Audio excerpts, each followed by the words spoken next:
Hello, good morning. I've come all the way from Bangalore, and I'm not actually going to talk about cows. But let me begin with this.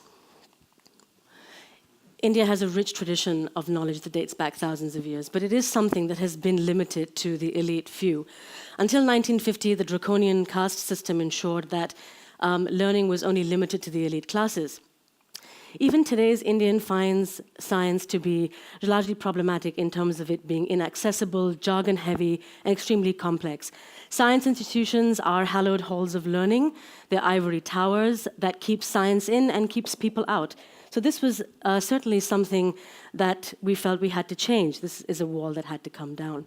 The relationship or the way information was disseminated is through the guru and the shishya, or the disciple. The guru really is God, is equal to God. The shishya is pretty much a nobody, lays his all in the fount of knowledge.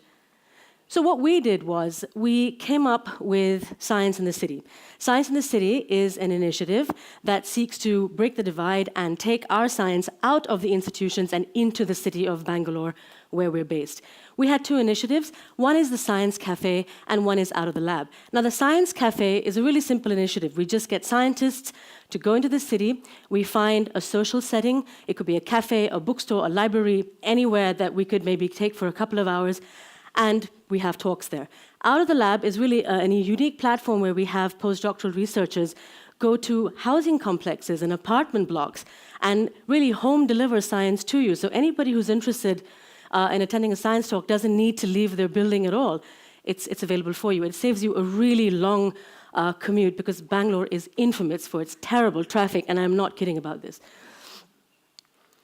Now, what is interesting about these things is that we found that it had a high engagement factor. People found it really easy to ask questions, to engage. The informal, relaxed atmosphere also meant that we were able to talk a lot more easier with each other. We also found that our target audience absolutely blew everyone away. We had 8-year-old kids attend and ask about urachrocytes or something. I'm not a scientist. I have no idea what that is. And we had 80-year-olds, people who were retired and sort of hobbled in and wanted to spend a Sunday morning. So it was fabulous. And we found, if you look at this graph over here, that we found that we were able to keep it extremely cost-effective. Now, as most engagements increase in frequency and in popularity, you will expect your cost to increase. Ours actually went down. People were willing to give us locations for free. Our scientists speak pro bono, and we do everything on our own. We run the event end-to-end on our own, and we've also managed to secure a grant. What we have found with this is that this started off as a science engagement, outreach engagement project, but it really became a movement.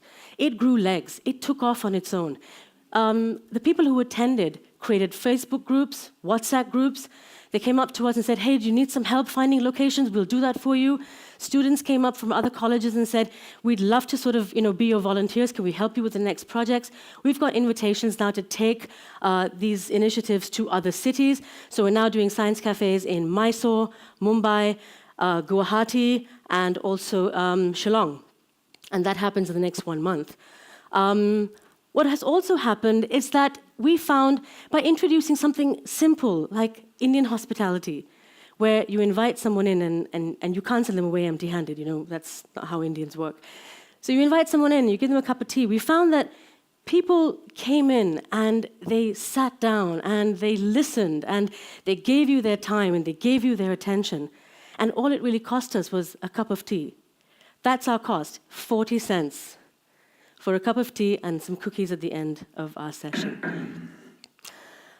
I'll take questions if there are any.